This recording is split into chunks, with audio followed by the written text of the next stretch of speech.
This card's fucked up. What's up, Response on Players? We are back with another episode.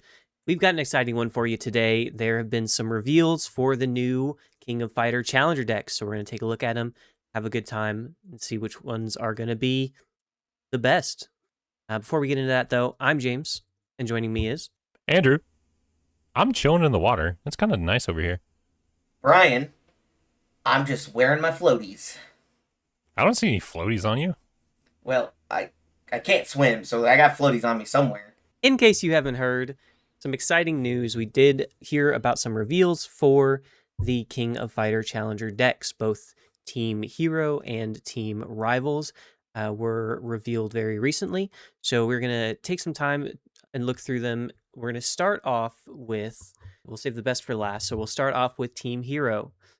Now, I haven't seen any of these cards yet. Oh, I have. Into this completely blind, so you guys are going to have to lead me a little bit. But from what I understand, each of these decks have 3 characters. Correct. And so we are going to start off strong. And I'm going to butcher these names, so boy. Okay, well, do you need me to read the names? No, we're just going to roll with it. So starting off, we've got Meitenkun.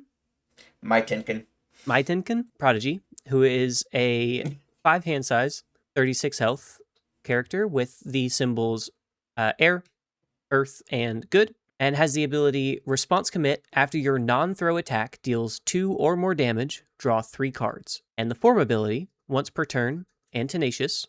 If your character is committed, build 1 card from your card pool face up or face down. So a built-in desperate plea, basically. Sort of. It's form, so it's really more of like a built-in Rai-kou agency. Yeah, that or what's the one that builds in a backup, the Titan one, like emerging threats or something like that? It's that, but for foundations. I don't know. Backups aren't real. Or it just says build 1 card, so I guess it could build a backup. Yeah, you're allowed to build anything. Attacks and whatever. Assets, like you can build actions and yeah, because you build it in face up or face down, so either one works. Yeah. You're just allowed to play your card pool once. Let's just talk about the fact that, slight spoiler for this deck, the good symbol, it's back, baby. Yeah, there's some cool good symbol cards in this deck. I don't know that we're going to talk about all of them because that's a lot of cards. I can't wait for it to get ignored in the next set. Continue. Yeah, it will. Because you think Godzilla's good? You think anybody else in the universe is good? I do love to see some good support. I'm still looking for where the evil symbol went, but I know, right? Yeah, true. That's my boy. I enjoy a little bit of the evil symbol, a little bit, you know. Or even the all symbol. We got any all symbol enjoyers anywhere around here? I also enjoy all. I think all's cool. It's no all's evil, kind of fun, but you know, not my first choice. I think the 3rd symbol on my character. I have mixed feelings about this. I don't know. It's fine. Like I think if I'm going to have an ability kind of like this, I think I like reuse better. The draw. Yeah, this is sort of stack one. Yeah. This is sort of like flipped, right? Which is a big part of it. It's flipped. You have to deal damage as opposed to having to be blocked. A thing that they always were going to want to do for you. In this case, you're like, oh, I hit you, and now I get extra, extra, extra. Whereas Ryu was just like, hey, I'm going to punish you when you try and stop me from trying to win the game. Yeah, for sure. I mean, the extra card advantage on that, sorry, but real quick, I think the extra card advantage, like you do get to keep that 3rd card, which is a big deal. If you deal damage, you are an 8-hander, which is super cool. But sometimes I feel like what's going to end up happening is you're going to be a 5-hander, not have enough gas to get your damage in, and then just be a mid 5-hander. Like, I'm kind of with you where I probably also prefer the Ryu text of drawing 3 and putting 1 on top, so you get to basically guarantee your next card. But also, Ryu's a 6-hander, not a 5-hander, so Meitenkun's draw is the fact that since he's a 5-hander, he gets to keep that 3rd card. It's Yeah, true. that's fair. I guess between the two, you average out to the same number of cards in hand, except on Ryu you get to stack your deck. Yeah, like Which is Ryu's words definitely fit like me, like how I like to play, but I just see Meitenkun just getting the extra card because he's a 5-hander. He needs that sort of like boost. Yeah, I think the biggest problem for Meitenkun is that I think he's gonna end up in the same world as like Nomu, where if Nomu drew 2 attacks, you just didn't care. You blocked both attacks and he moved on with your life and he did nothing. His character was blank. And I think he's kind of in the same boat where he wants to keep his character up to have his non-throw draw him 3 cards. But then he also wants to be committed so he can build a card down for free on his own turn because it's form. So we have to do that on our own turn. He does get to answer Breaker pretty well, because if you get Breaker 1, Breaker 2, you can then play a Foundation and then just as long form. As you're committed. Yeah, you can form, build down the card that you just played because of Breaker, and then just continue with your attack string. And yeah, so long as your character is committed, you can do that. So kind of depends on the situation. I know I just read the card, but I totally glossed over that fact. That's such a strange requirement. I don't feel like that's necessary. It's basically, I agree. I don't think it's probably necessary, but it's basically just like the same version as like Suited Up. We just got rid of only playable while committed and just saying, hey, you can only do this if you're committed. Yeah, I don't know. I think now that I don't agree with that, and now I think even less of the character. Like I don't being able not even be able to use half of your abilities unless you 1 deal damage or 2 tap him to make a check, and then you don't get to do the response. It also stops like cool lines of play. Like I'll play something, build it down, play Rejuve on a 5 because it's the second card I played now, but it's on a 5 because I cleared my progressive. Like you don't if you get wanted to do that, you would play Ymir. Yeah. Well, sure, but like that or any kind of line of play like that, like, oh, I drew the foundation I need to win the game. I'll play if I have my attack turn, and now I'll play my attack turn. Exactly. So that like not having that option to you makes the character much worse. And I'm out. For that reason, I'm out. James hates sleep. I'm not investing in your product. And for that, it's going to be a no for me, dog. I do like that he's the sleeping prodigy, so he has to be sideways to do all his things. Cool. He's sleeping. He lays down, and then he gets more benefit for laying down. Anyway, enough about that guy. All right, second up on Team Hero, we have Benimaru, Shooting Star. 7 hand size, 22 health on Air Chaos Good. With the enhance, add 1 foundation from your stage to your momentum, : This attack gets -X speed. X equals the printed difficulty of the added foundation. Also has the enhance, your attack gets +1 to its powerful rating, or gains powerful 2.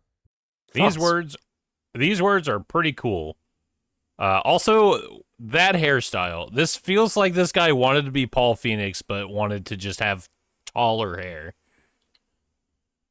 So, first off, we're not on camera, so you guys didn't see me do the Benimaru pose because it's fucking iconic. This picture, he does this every fighting game I've ever been able to play Benimaru in. There's a foundation in here. I'm gonna name it Gallant Figure. That is also Benimaru. And that's how he usually walks on stage, and then he electrifies his hair. And then he does the pose. And then he always does the pose, and then he starts the fight. So this guy's just Dio. Kinda. He's got to strike a pose, get his power, then the fight happens. Pose. This guy's an aura farmer. Okay, yeah, pretty much. That being said, I do think these abilities are giving things powerful too that shouldn't have it is pretty messed up. Yeah. Stealing momentum is pretty messed. Stealing momentum as cost. Yeah. So that part can't be canceled. Is pretty good, and then it also has a upside if you're on defense, and sometimes a downside if you're on offense. Is still pretty good. Also not turn limited, so if you just like build to 1,000,000 and then cannibalize your entire stage, you just have all of the momentum ever. Yeah. You get to fight unyielding pretty well because what are they going to blow up? You're already putting your stage in your momentum. Unyielding is effectively blank. Well, but also like I was gonna say, think about things like finally free. You just flip finally free on your own attack and get a momentum, and then you add it to your stage, from your stage to your momentum for a momentum. You minus your 0 because it's now flipped face down. So it's now you transform, and then now you're the jaw. Oh wait, no, that's Falco. My bad. now you're the coolest jaw type. All right, fly. Hear me out now. Actual crazy line. This guy's got the chaos symbol. True. For the one event that you're allowed to play it, just run ultimate combination and put all your foundations in your momentum. Bro, I was give it a ton of powerful. That. Build them all. Like I mean, you give it powerful 5. Yeah, and you can make it powerful. You can make it powerful. Make it powerful 5. Spend all your momentum and then build them all back, and then give it speed based on your foundations. I love ulti combo. Like, you don't have to try to sell me on that card. I love that card. Yeah, that card's sick. I read Benimaru, read this. I was like, oh man, an ulti combo character. I'm in. I mean, you didn't have to sell it to me because it has the evil symbol. James, what are your thoughts on Benimaru? I think he's the coolest character to ever play Ultimate Combination. Yeah, let's go. Probably true. Also, just one kind of cute thing with these words is on good, you get to play Spirit Gun Mega. You can make it a power. You can make that powerful 5, or I mean, I guess you can also give it an instance of powerful 2, so it's effectively powerful 6. But making that a powerful 5 that lets you pick up any card from your discard pile and draw 2 more as a 7-hander sounds pretty cool. As long as you're not afraid of the 2. If you're afraid of the 2, you're not a real gamer. I agree. 2s aren't scary. Normalize 2 checks. Now 1 checks? All right. One you're a bit of a daredevil. I'm sorry. I had a thought, and then I had a thought, and I was just about to say it, and then I lost it.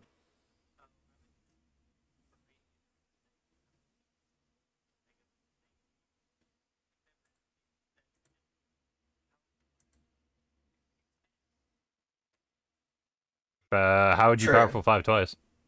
Well, because you would have to get a different instance of powerful, so it wouldn't be powerful 6. It would be a powerful 4 and a powerful 6. You'd spend 2 momentum.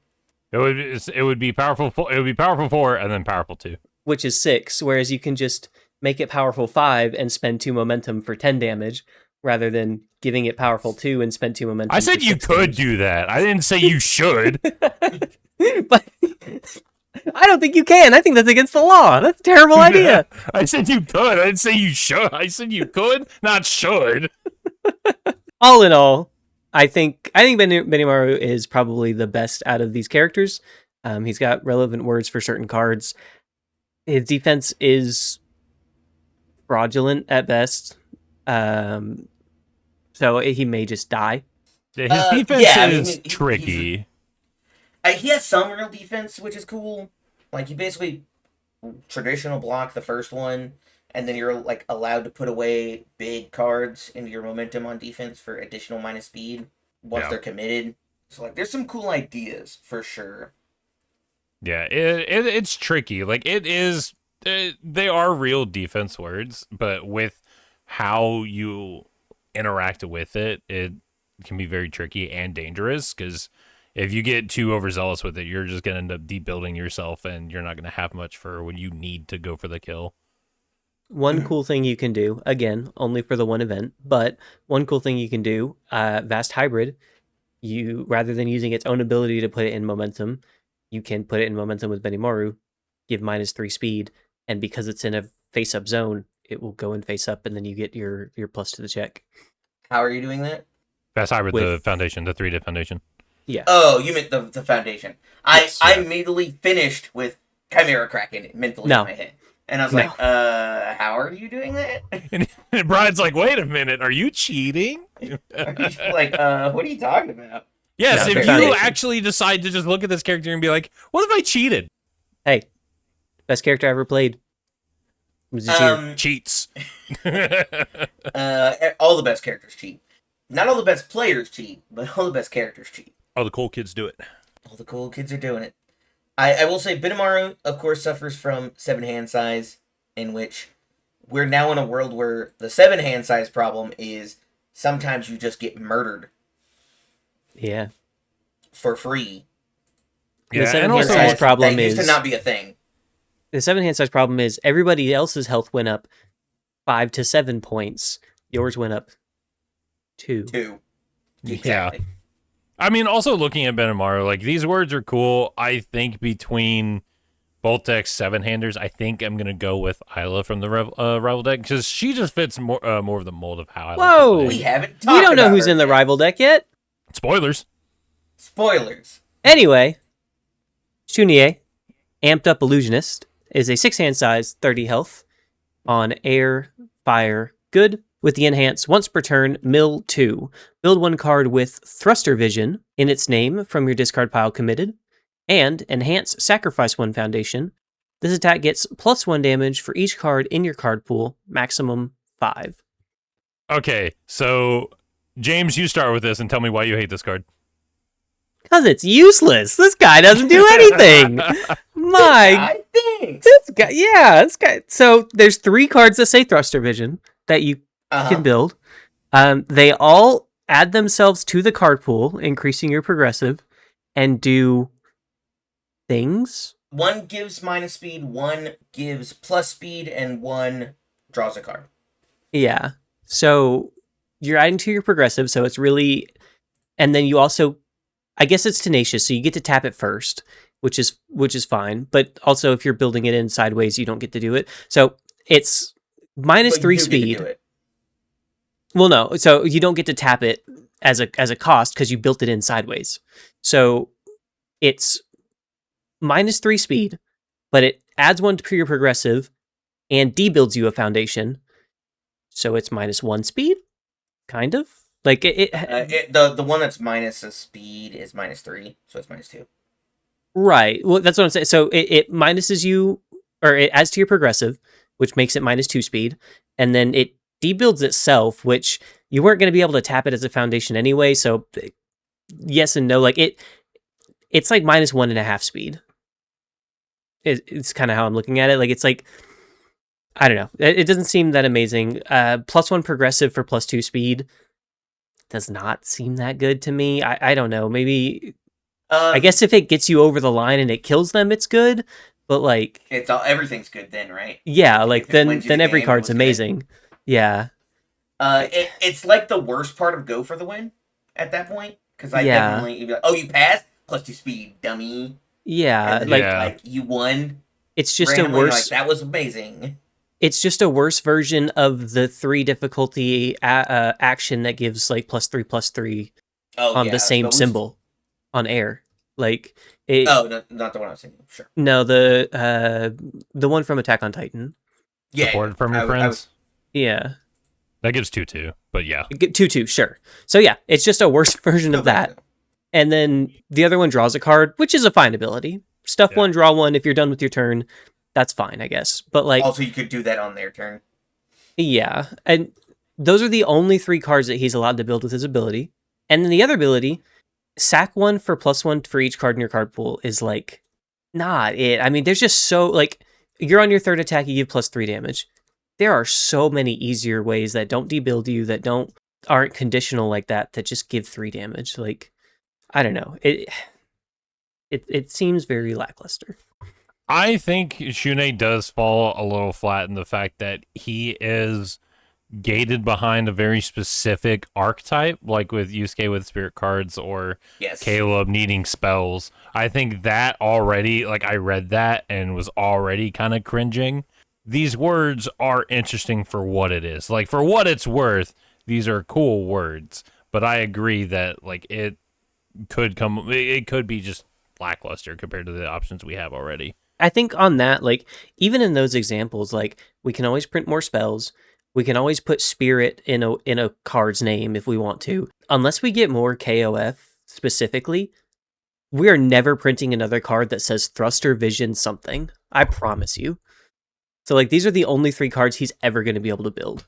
I agree, especially on Shun'ei, that the Thruster Vision setup is kind of rough. I have already waxed poetic multiple times about how I do not love the word gate on Yusuke, Shun'ei. Like, because I know that we're not going to print words that they get to interact with in the future based on the history of how we played the game. I think the bottom ability is good. It's not amazing, but I think you don't have to pay for it when it's a 1 and a 2 or a 3. You just pay for it once you go, oh, you're no longer allowed to block. You've shown me that. So I need X amount of damage. Let me go ahead and sack, yeah. Yeah. Like, it's still good. And also, I think the idea, the vision for Shun'ei is basically, I'm going to once per turn build a card. I'm not actually going to do anything with it yet. And then on your turn, I'm going to once per turn build a card that's already there. It doesn't have to be one of the 2 milled. I already checked Thruster Visions. And I'm just going to build, and now I have a bunch of foundations. I can now do the thing we wanted to do, where we use them for cost, and then we get the extra cost where I sacrifice them to give damage. So I guess I could go ahead. If the top enhance went with card pool instead of discard pile, I think this could lead to a lot more like cheekier like uses. Like, you block with a Thruster Vision, then you go, hey, enhance, I'll mill 2, I'll build in this Thruster Vision from my card pool, and then be able to, like, set up. And then I could put it back in there again if I wanted to. Yeah, like, do something like that, like shuffle the Thruster Visions in and out of the card pool. Like, I think if that's how it worked, I'd be a lot more in, because that sounds a lot more exciting to me. That's just what Vexalia does with Trinket, though. Vex 2 is a fun character. Exactly. I'm like, I'd be way more excited if this character was like exactly this other character I like to play a lot. I mean, I think with it coming from the discard pile, it just makes it a little awkward. I think it just would be a lot more. It could lead to more interesting play patterns if it was from the card pool instead. So I will concede the point that if you want to mostly ignore the words on the character, like, for what they're there for, I can see a world where just playing a character that plays good defense and gets to build an extra 2 foundations per turn cycle, and then play out a massive string of attacks could be good. I like, if you're using it just to build these quote unquote, they're not blank foundations, but, like, they're not great. They're not I don't think they're foundations that you would normally just put in your deck. They're fine. They're fine, exactly. So if you're gonna build if you're just playing this character to build 2 free foundations per turn, turbo build out, and then play a huge string where you've got 6, hopefully, cards in your card pool, and then by the 3rd attack you start blowing stuff up, like that, I think that could be a game plan where you're just like, I'm gonna play defensive, build my extra ones for free, and just win on the fact that my stage got huge way faster than it was supposed to, especially if we're playing on the fire symbol where we can mill into more of those Thruster Vision cards. I can see that possibly being okay. I just playing his kit as is, just for the words on the card, though, I don't think is crazy, if that makes sense. No, kind of I was contradictory. going to say, No, I see what you mean.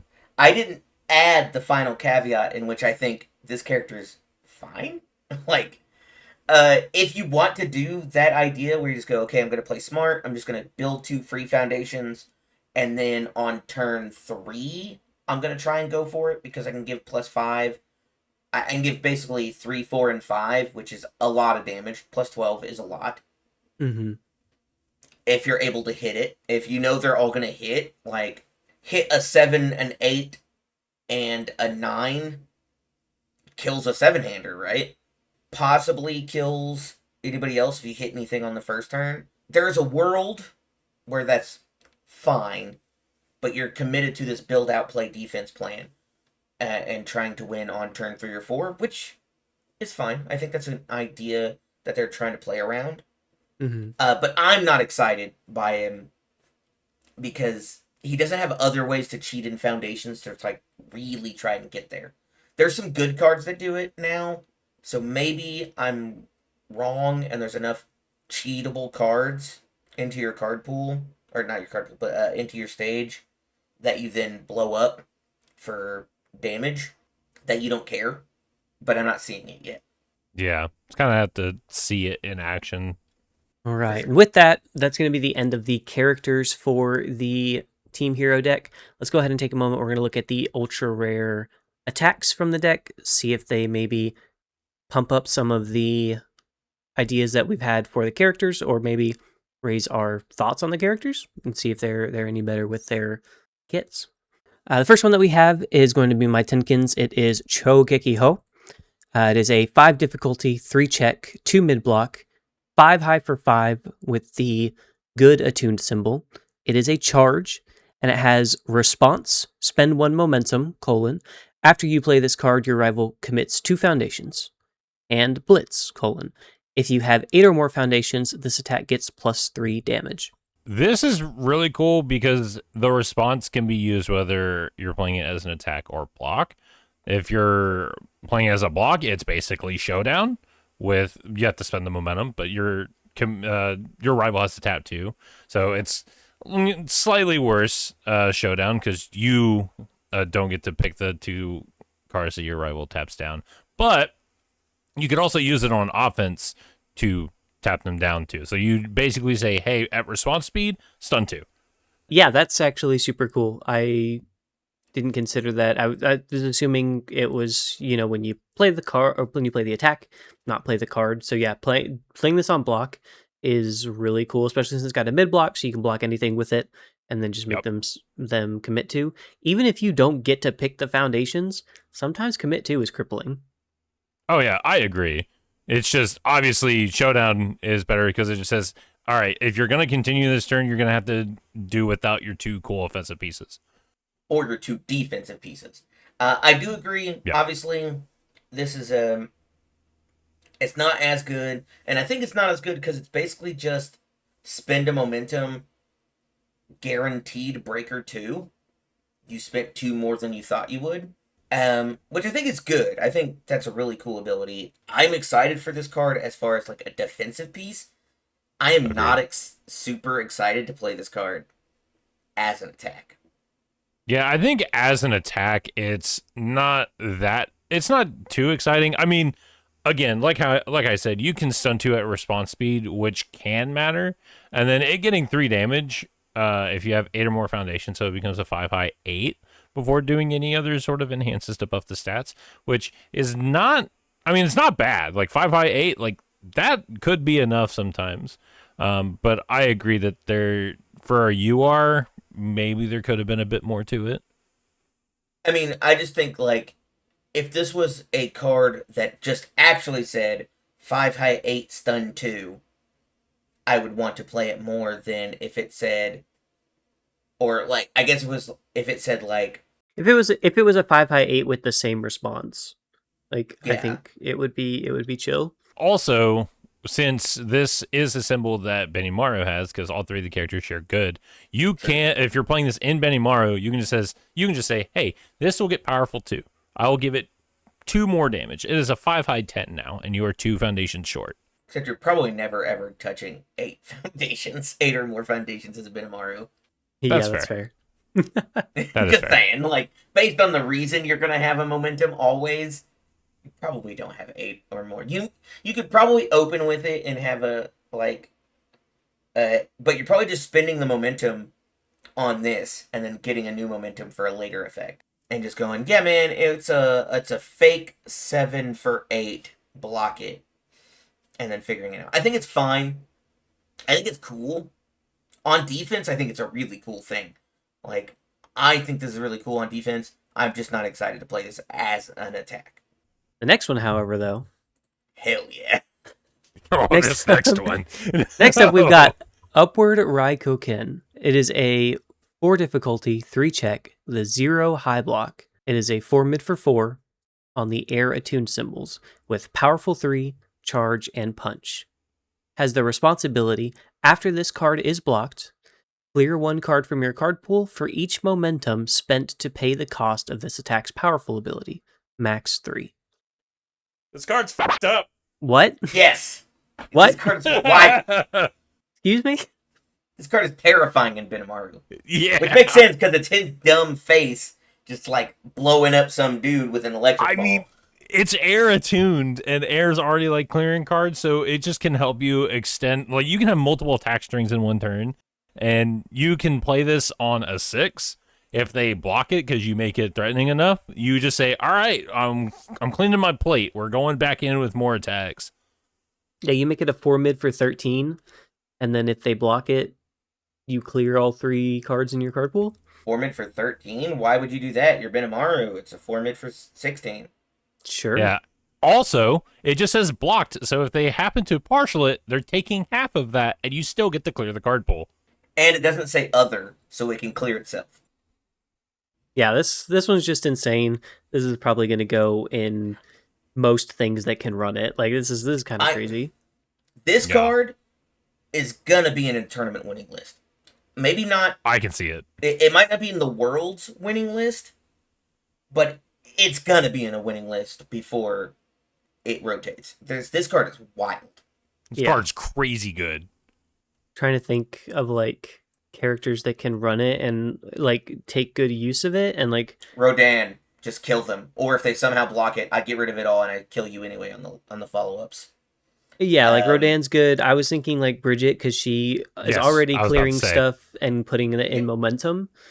And so, especially if you have, like, a decent amount of draw, you just, like, play one, put it in momentum, play another one, play this, clear. If you've drawn any more cards, keep going. Like, I don't know. There's some... The card's messed up. Yes, this can also be played in Kaikisuke. Yes, because it's I almost said Kai. It can also be played in Kai. It can get a good amount of speed. You spend the momentum. It's pretty fast and hitting really hard. So you're gonna have to expend quite a bit to stop this attack from hitting you. On top of, even if it does hit you, then sure, you don't get to clear the card pool. But then as Kai, you get to say, "All right, I'm gonna commit one of your cards down there, or freeze one, depends." And then since it's the 4 diff, probably play it as like the 3rd attack. You still have room for a 4th attack. Kill him with the 4th attack. Yeah, like you could still afford to play something on a 7 or an 8. Mm-hmm. Even if you didn't get to clear it all. Like, unless you just check like garbage. And at which point, you probably were afraid to continue anyway. Yeah, like, I could just... this attack, if you convince your rival to block this attack, you just get a reset button. You just go, "Oh, you actually blocked this attack because it was scary for you? All right, well, I'm going to go ahead and clear my card pool here, and I'm going to throw more attacks at you. I hope you're ready." And also, like, Benimaru has Chaos. There's a million Chaos draw cards. Yeah. And a million Chaos draw attacks that, like, where it's the same thing, where you're just like, you play these 2 attacks before it, those attacks draw you new cards. If those are attacks, you're allowed to just do this and go all the way in, but you don't have to play this thing. You could just go, and I'll build 2 and pass. I'll just do it next time. Benny was like Rapid Speed Slash. Pretty cool. Yeah, exactly. Yeah, there's that. I was going to say this is also a symbol that's on Falling Roundhouse. You clear 3 attacks. That's 3/3 to Falling Roundhouse. True. Also has access to Armor the Wolf on 2 symbols for Benimaru. And he steals a million momentum, and then you blow them up with it. This card's fucked up. Benny and this card are both fucked up. I think Benny is pretty good. And then I think Upward Rai-kou is just like I said, this is going to be in so many lists that just kill you. All right, we've got one last card that we're going to take a look at for Team Hero. It's going to be the ultra rare for Shun'ei. It's going to be Phantom Singulation. It is a 4 difficulty, 3 check, 2 low block, 4 low for 4, with the good attune symbol and the punch keyword. It says this attack gets -1 difficulty for each foundation in your card pool. Maximum is -2. And then Blitz This attack gets +1 speed and +1 damage for each foundation in your card pool. Are we It is neat. Gonna see? I guess it's not nearly as good. If we have a character that sticks stats the same way, are we just gonna see the what was the name of that card? Future is now Jiro come back? We're just gonna No. Future is now foundation, foundation, foundation, foundation. This give it +7/+7, or something similar. Gone immediately after this card comes out. Like I said, we get to see all of these. Everything we posit gets to be seen at Worlds. So, like, is there a character that facilitates that at Worlds? I mean, you're not wrong. This is an option.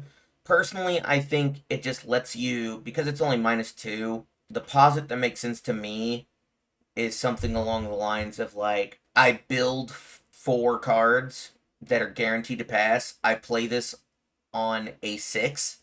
Mm-hmm. I make this an 8/8 an 8/8, and then I'm Shun'ei. I give it another 5 damage. It's an 8/13. What do you got? And then, like, if I happen to have another one of these, the next one's just on a 7. It does the same stuff. It's also a low attack. So the problem I'm seeing with this, it's not great. The fact that it's a blitz ability, so I can't play this, then use the abilities like +2 speed and draw a card, and then hit the button. Like, it doesn't synergize with the character that way. It's, you have to do those on the attacks before this one, which is fine. That it gets around the fact that you're stuffing that progressive problem we were talking about, where you're putting things in to cause your progressive. This gets around that, which is fine. But I would like the ability to be able to use those, especially the +2 speed on this one, and then press that ability. But yeah, I agree. I wish that some effects on... I wish we weren't completely in the blitz space design world. I wish we were still getting attacks with enhances printed on them. Mm-hmm. And that's not really true anymore. If there's things that actually, like, change stats. Yeah, the only enhances we have on attacks now are keywords. Yes, which is fine. It makes it easier to remember stuff. That's the reason we're doing it. But for sure, I wish we could, like, quote-unquote stack our triggers better. Because there's definitely a world where, like, you played an attack and you used one of your abilities. You play this on, like, a 5. You shove in a couple other things, and then you do all the buttons, and then you play the second one of these that are in your hand to, like, really try and kill somebody. You know what I mean? Yeah. But that's not the way the game works anymore. Or definitely not the way this card works. Yeah. So... yeah, I think this one is fine. I don't see it seeing much play outside of this character. Yeah, I pretty much agree. It's cool. It'll probably see a little bit of random play in certain builds and decks, but it won't see a lot. And that is going to wrap it up for the Team Hero deck. There will be an article listed down below that has a list of all the people that revealed the Team Hero deck. So if you want to see the rest of the cards, go check out their videos. But for now, we're going to move on to the one that we got to reveal, which is the Team Rival deck. Woo! Woo! Team Rivals, baby! And the first character that we have in the Team Rival deck is going to be Isla, Dreaming Brilliance. 7 hand size, 22 health on the Chaos, Life, and Void symbols. Has the Enhance Your Turn, Seal 1 Rival Foundation, or Flip 1 Sealed Rival Foundation. And the response, Commit. After you make a check to play an ally card, that check gets +3. So I originally was like, yeah, this character's cool. Like, the words are pretty good. Like, every attack, basically, being able to seal something or flip a sealed foundation. But as I really started to look at Isla's symbols, look at the rest of the cards in this deck, and just really thinking, holy crap, the mind games you can do with this character, the freaking playlines you can do, holy crap, I think this character is so cool. Yeah, I am well known to not be a big 7 hand size character lover because they die to everything. But definitely, I was trying to cook with this one Andrew and I were talking a lot from the moment we were given this card to like when we got to film, and I was just like, there's a lot of really cool effects you can do. There's a lot of really cool game plans. One of which involves an ultra rare that's in this deck, and we'll get into that when the ultra rare gets talked about.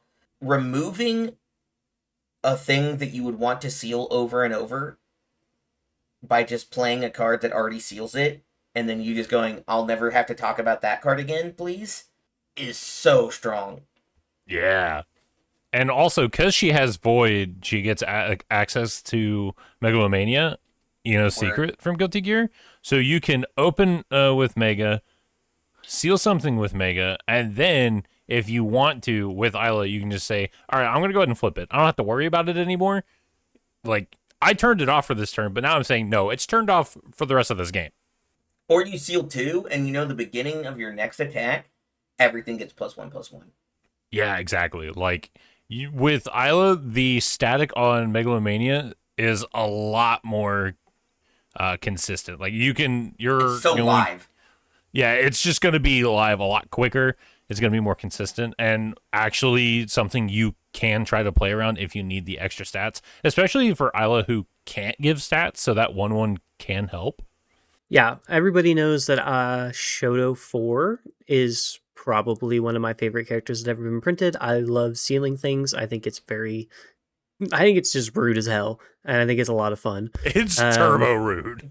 So I am excited to see what can be done with this character. I love 7-handers. I love sealing. So this is everything that's kind of up my alley. Yep. You loved Eraserhead who sealed characters. Exactly. And this is just this, sort of. Yeah, you played the character that just looked at other characters weird, and it's just like, all right, I'm looking at you with my stink eye. You're like from the movie The New Guy. Just like giving that freaking look, and now, my character's turned off. Yeah. Eraserhead walks up. Who am I? I'm the new guy. Drops Erase. Good times. Yeah, good times. No, I'm excited to see what people cook up with this character, and excited to see what can be done, especially with a lot of the cards.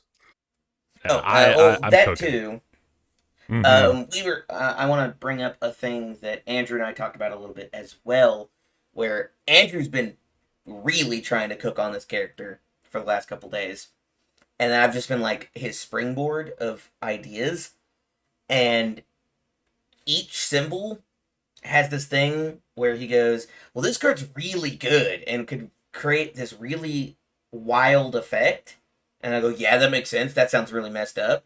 And he goes, oh, but then we don't get this other effect unless we choose this other symbol. And that's true for all 3 of her symbols. You could create very different, very strong play patterns if you want to be on Chaos, Life, or Void. Yeah, and that's what I love, is that I pick a symbol, and I will get X card, because X card is really good, but I won't get cards Y and Z, which is fine. Like, there's a give and take. There's these things you have to consider when you're picking a symbol, which we're in a world of Attuned where that is less of the case now, because it just says, hey, I can just throw this in my deck because I just have this symbol, even though it's not my main symbol. And I just really like thinking about it. Like Brian has said that, yeah, I'm literally figuring out, like, finding these cards that's really cool for this character, but then I don't get access to other cards. Like, I love that. As a deck builder, I love that. I also want to say, you said, I'm realizing how much we talk to and hang out with each other, especially in this last year of making content, because you said something like, that is literally the words out of my mouth that I would have said. Yeah. You're just like, which makes sense. It's like the whole half of your thing about Isla was just like, that is exactly word for word what I would have said. And you probably just heard it so many times that you've internalized that's how I'm supposed to say this out loud. We are one person, Brian. You're going to need to fix that. We don't need more Brians running around. We need more Brians running around. What are you talking about? In some ways, I think we do need more Brians. And in other ways, you're right. We don't need more Brians. It's like, but hey, they can't be cooler than me. Isla is very cool. She is cool. as Dolores, Hidden Wisdom? No. Ooh, that's probably not, unfortunately. Let's find out. Dolores is a 5-hand size, 36 health character on Earth, Life, and Void with the responsibility Commit. After your rival plays a Blitz ability, cancel that ability. You may sacrifice 3 foundations. If you do, ready this character. And also has the form, once per turn, reveal the top 2 cards of your deck. You may try to play one of them as your next form, ignoring progressive difficulty. Character's nuts. Yeah, her abilities are so freaking strong, which they should be because she's a 5-hander. Yeah. Kind of like how Brian was talking about how he's not a fan of 7-handers. I am not a fan of 5-handers. Like, there are 2 5-handers I could tell you right now that I enjoy playing. Ooh. Dolores is going to be number 3 because this character is nuts. All right, James, do you think we can name the 2 5-handers? Because I think I know one of them for sure. That he likes to play? Yeah, before Dolores. Are they in standard rotation? One is in rotation, one is not. I know one of them's definitely not because I know one of them is Tetsu. Correct. That's fair. And I'm just trying to rack my brain for the other one. Without... If you can figure it out, I will buy the winner a Guilty Gear pack. Hey, what whole pack? We'll get a UR. Almost guaranteed. And then you pull a Megalomania, and then I'll be kicking myself because that could have been my Megalomania. It was, sort of, by proxy. Can I not search UVS by hand size? I don't think you can search characters by hand size. Is it? This man's cheating. Is it? All right. Important question. Is it a character you've got to play? Like you've been able to play them before? Like physically? Yeah. That may give it away, so I don't think I should answer. All right. In that case, it's Meitenkun. I don't think it is Potemkin, but I do think Potemkin's sick as hell. I was going to say, I have a question, and this is just a yes or no. Was Rando a 5-hand size character? No. Okay, then it wasn't Rando. We're good. Because it was definitely Rando. If Rando was 5-hand size. Well, this one's the one that's in standard rotation. Oh, yeah, right. There's one in standard and one You are out correct. of standard. And I already knew the one out of standard. Not Dang that it. one. Not gonna look at. It's definitely not that five-handers. one. I'm literally looking. I want my pack, man. Oh, it's Historia I want Race. my pack. It's Historia Race. Oh yeah. I forgot he was on. What'd you say? Sorry, I didn't hear that. It's Historia. Correct. Yeah, I forgot for you sure. were on. As soon as I got there, as soon as I saw it and saw she was 5-hand side, I was like, it's that one, 100%. It's because she's not. Yeah. She's like 7 to 9 hands. Yeah, she's like a 10-hander, bro. Yeah. Like, Also, does whatever she wants. saying that you've been physically able to play that character does not give them away at all, because that could physically be able to play any character in standard rotation except Guilty Gear, because I know you haven't had any Guilty Gear stuff. So saying yes does not. Okay, limit the so pool. here's the thing: you guys, you especially James, have played several locals with me, and when have I ever, besides Historia, brought a 5-hander? True, but I said, were you able to play them? Which means that you have the cards and are able to play them.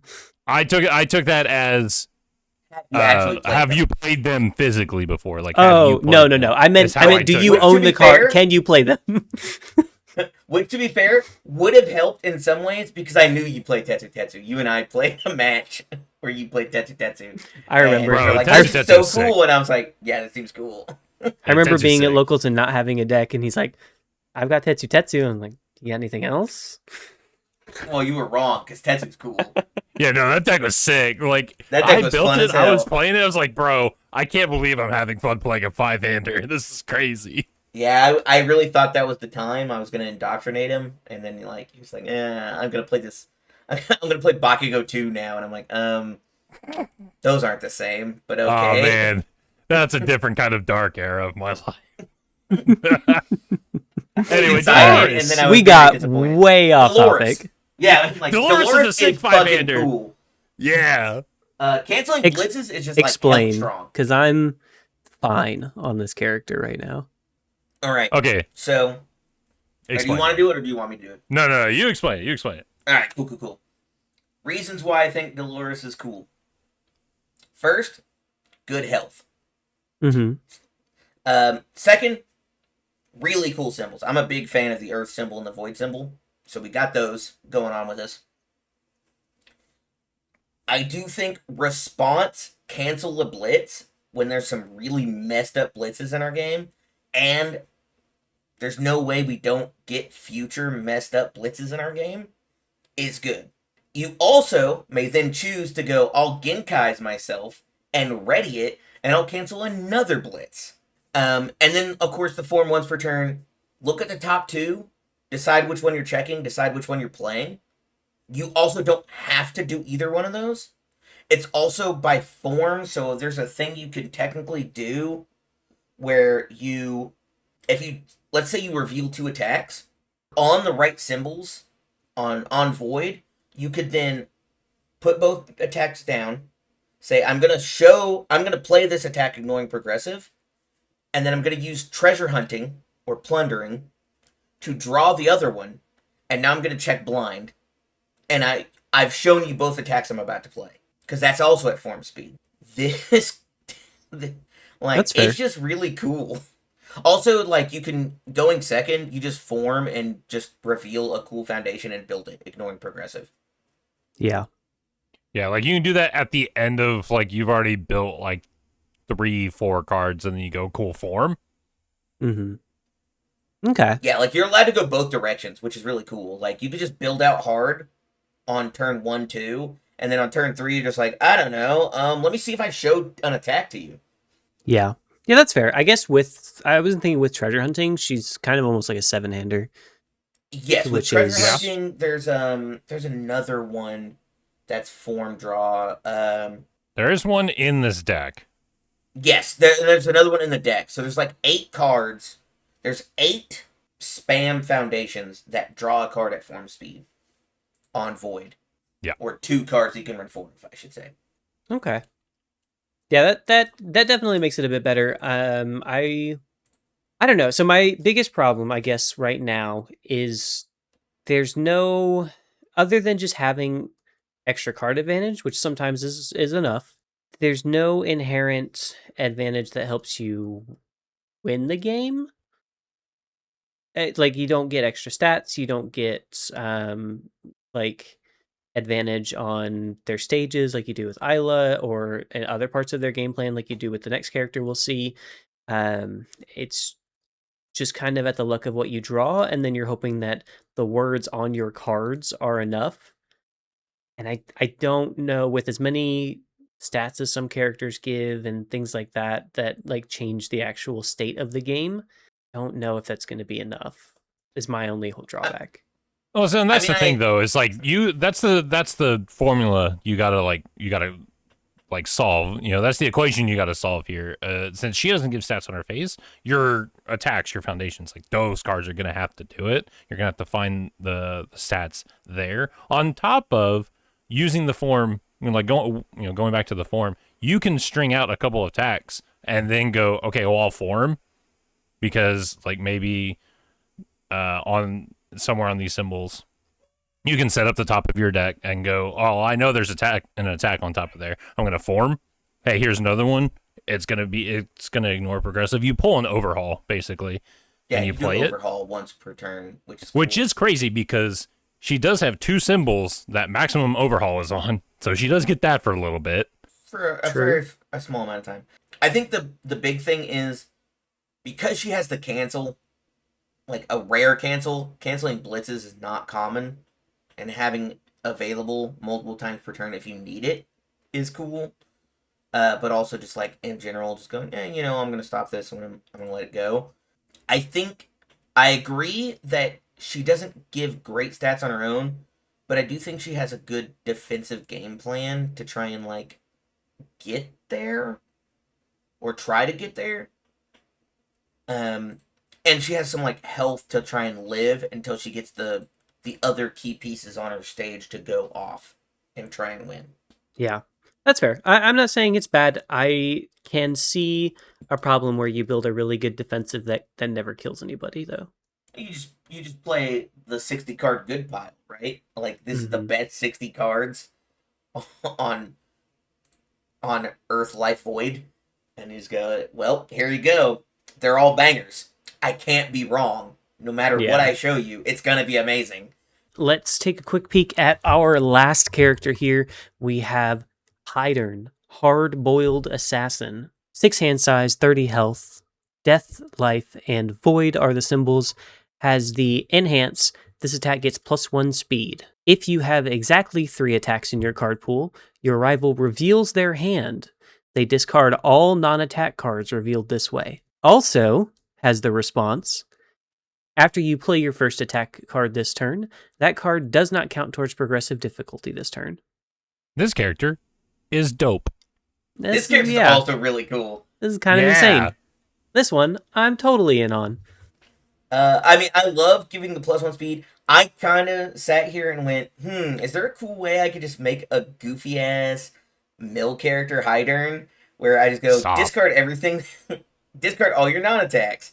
And then also, you play another card that we'll talk about in a little bit, and goes, hey, get rid of all those other cards, because I don't want those either. And you just we are no longer the same person. You're talking about milk. Get the fuck away from me. Well, yes, but we knew we weren't the same person. I like a +1 speed. I love giving speed to anything. He can play a game plan that that Andrew and I were talking about, where you play one of the ultra rares in this deck, and then you play another card. You can basically not quite infinite loop it, but you can just play it as many times as you have form draw speed on your card, on the deck, and it's pretty crazy. Also, with the response, you have your first attack not count towards progressive when you play it, and then you have access to Anya Capone. So you basically get to say, my first 2 attacks don't count towards progressive. I am playing my 3rd attack ignoring progressive. You know what that 3rd attack is? Try Gravity Beam. Wait, no, that's not right. Yeah, it is. You make them enhance, make them discard their cards, and then whatever's left you rip with Trigrav. All right, Andrew. It's still the same plan that we were talking about when we talk about that card later. We just got to bring up Trigrav too. That's you're right. Messed up. Yeah, I didn't even think about that. Yeah, I was thinking about that earlier. I was like, get rid of all of your non-attack cards. Whatever you have left, I'm gonna rip with Trigrav, the best one. However many you have left. It's insane. This character, not counting towards progressive. It could also be very, very detrimental if they end up with a hand of just mostly gray, and you say, "Hey, get rid of them." And they have that one attack card, you go, okay, well, Trigrav's just going to rip it out of your hand. I'm going to free low hit you. Yeah. Yeah, he gets it on 2 of his 3 symbols. True, baby. Yeah. He's got 2 amazing symbols. I love the death symbol. I feel like this character is going to be... obviously, there's ways you can play around it, but the level at which you're going to have to play around it is going to make it so hard to do anything else. I think this character is messed up. We are currently 3 for 3. I think these 3 characters are way good. I think I would still say that Isla's probably the weakest of the 3, but I really like Isla. I think Isla has to be very on top of the game, and Heidern can just kind of play solitaire comparably. You have to know which cards you're supposed to seal. Yeah. And flip as Isla. You don't need to know that as Heidern. You're just going, I don't know, I'm going to play this and make you discard everything, and then also I'll get rid of that too. All right, cool. This one's free. This one's free. This one's free.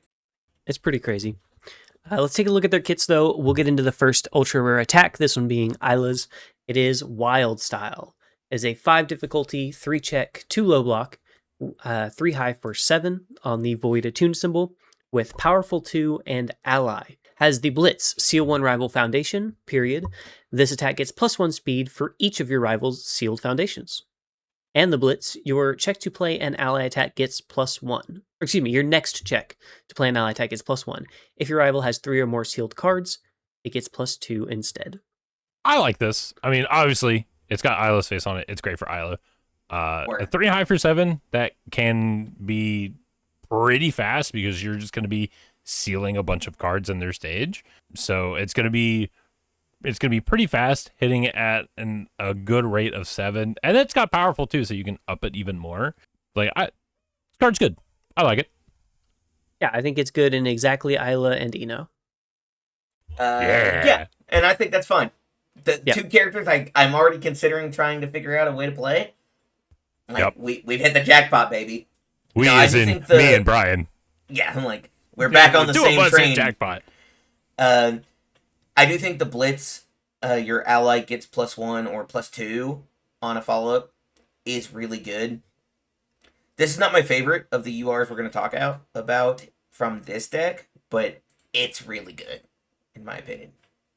Yeah, I like this. The next one that we're going to talk about is going to be Hadir. It is a 4 difficulty 3 check with a 2 high block. It is 4 low for 5 on the life attuned symbol with Breaker 2 and Ally. As a card pool response, spend 1 momentum. After another attack resolves, add it to the top of its owner's deck. Here we are. We've come full circle, baby. Wait a minute. Yeah. With Trigraph?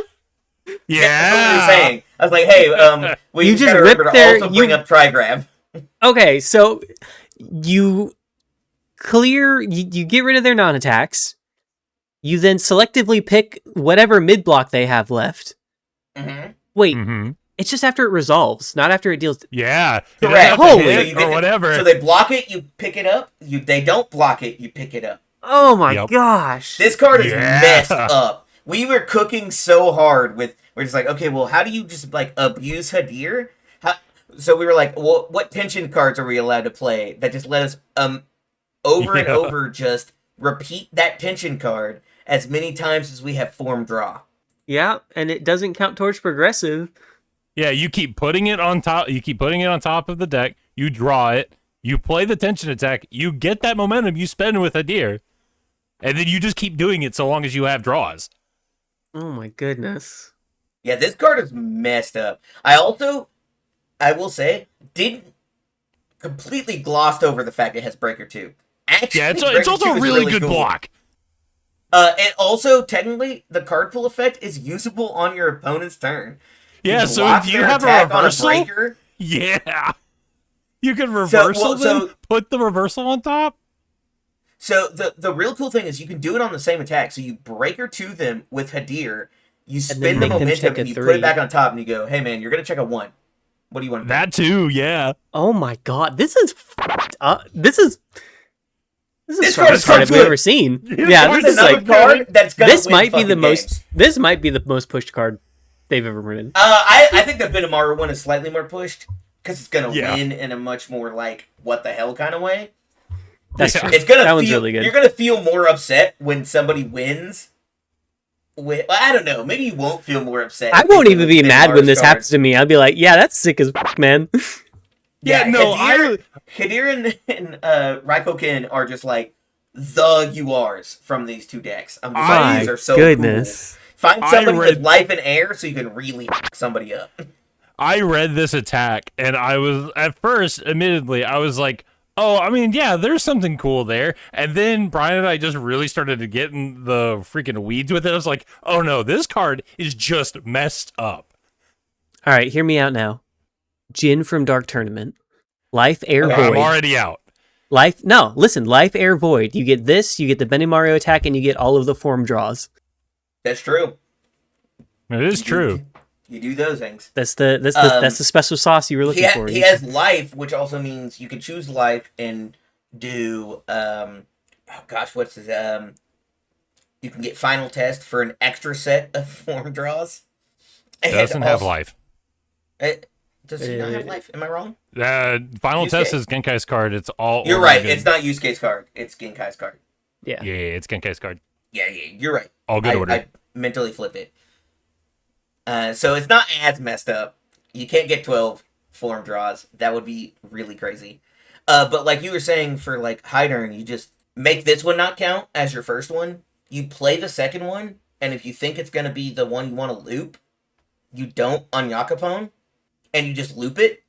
But if it is a card you want to let resolve because of some other effect, or some other reason, you can unyak opponent and then play Trigrav over and over for every momentum you have.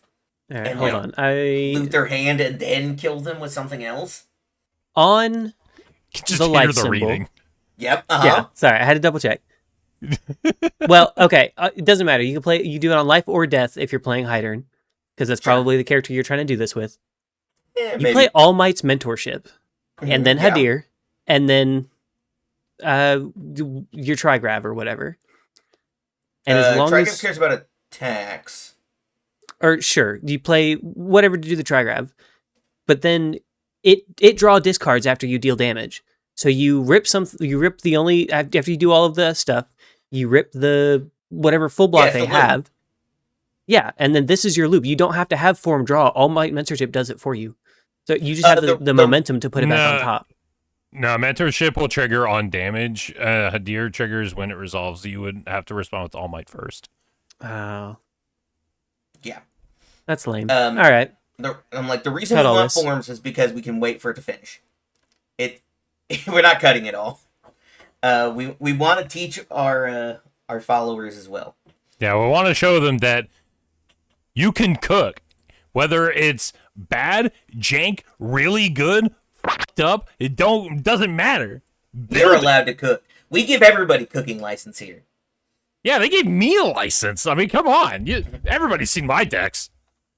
Yeah, and we've never said, you may not cook. It's always been, you can cook. It's always just been, that's a deck. That's a choice. I had fun with it. I've always just been like, okay, what's the spice? Like, let me see what flavor you're trying to make.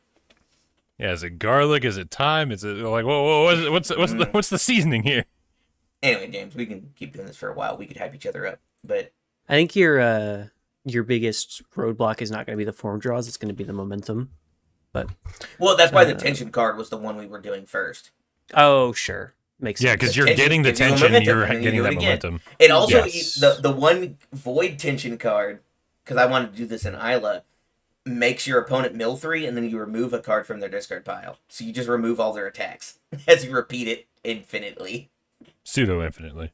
Yeah, like fake infinitely. You just go, I'll just get rid of 10 attacks, whatever. Sweeping Daggers is still here, baby. It's just, at I home.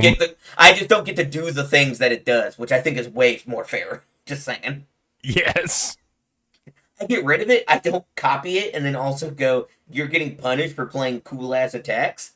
Instead of go, I don't want to see that cool-ass attack. Please Invite Hell is just Sweeping Daggers wearing a mask to get into the club.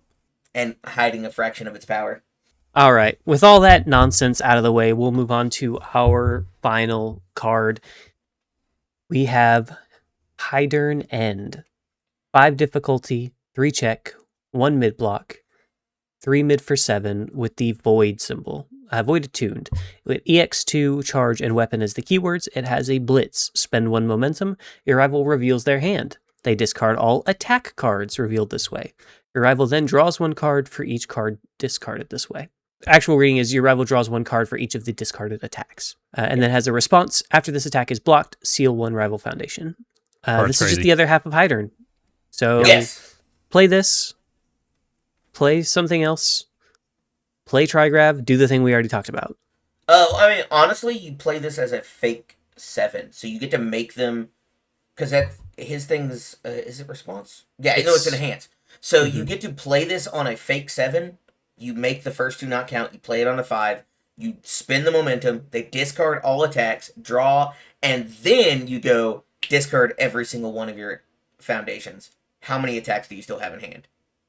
And then you just be willing to play Trigrav on a 5 as your 4th card.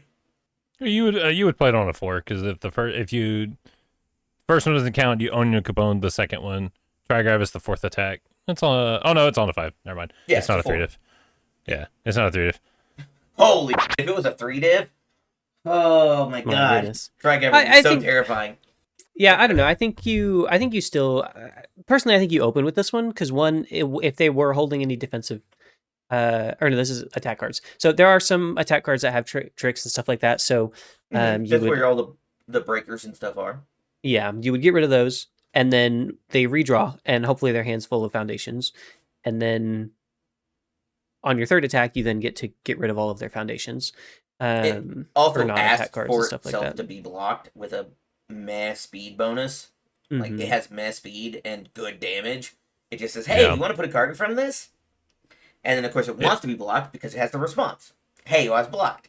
I'll get rid of your best foundation. Which is also why I think you play it first. Because if they block it, and then you get to turn off their best foundation for the turn, that's awesome. This also punishes your rival for sculpting. If they decided to build 1, build 2, pass, and they had attacks, Heidern and just says, hey, no sculpting, get rid of those.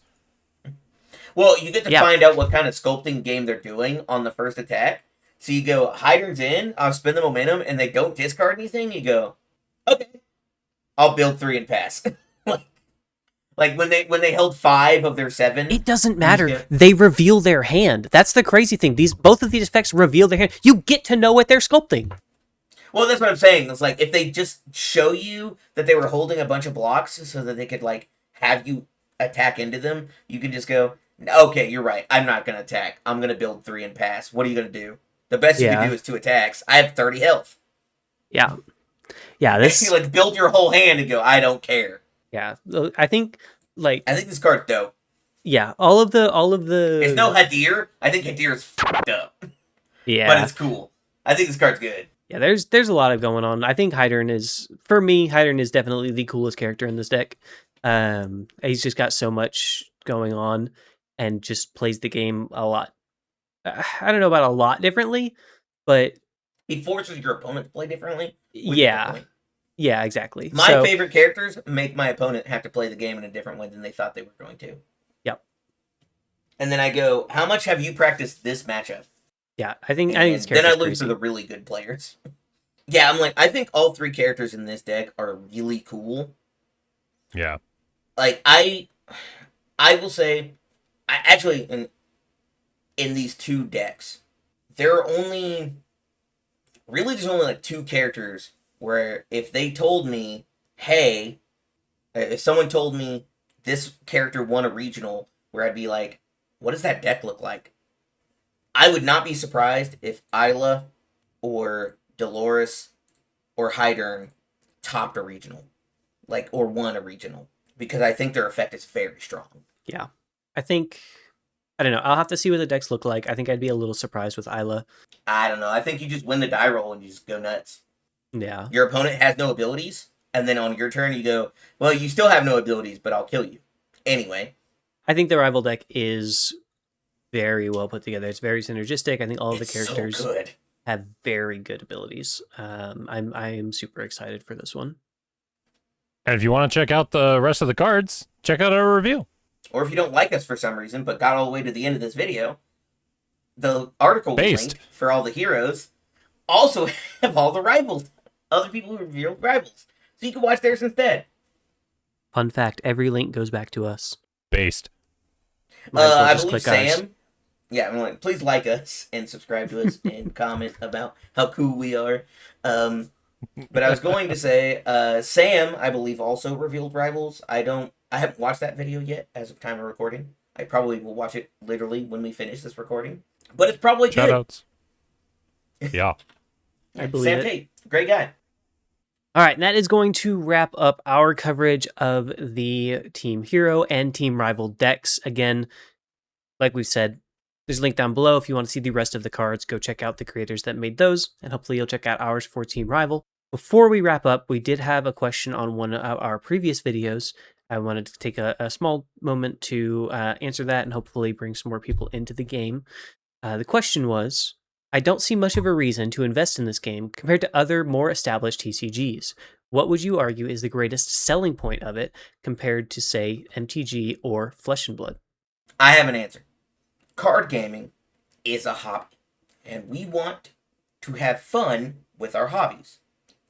If, this is very specifically, if you derive enjoyment from card games through play expression and deck building expression, I don't know that there's a game that does it better than UVS or Universus in this case. You have so many choices, you have so many ways you could play the same deck. We just spent 2 hours talking about different ways you could do these cool things with these same characters. That's the reason. And with that, we'll go ahead and wrap up the episode here. If you liked what you heard, please let us know by giving us a like down in the down below, as well as comment, subscribe, and hit that notification bell so that way you won't miss any other uploads that we are doing. We're covering both Universes and Riftbound now, so if you're excited about either one of those, drop a subscription. That way we can send out some more content that hopefully you'll love. And if you're one of our many Spotify listeners, thank you, and make sure to rate the podcast. But with that, it's been a great time. We're Response on Play. I'm Andrew. Hey guys, could you just not look at me? I'm Brian. I think my floaty is deflating. And I'm James. I'm just the other guy.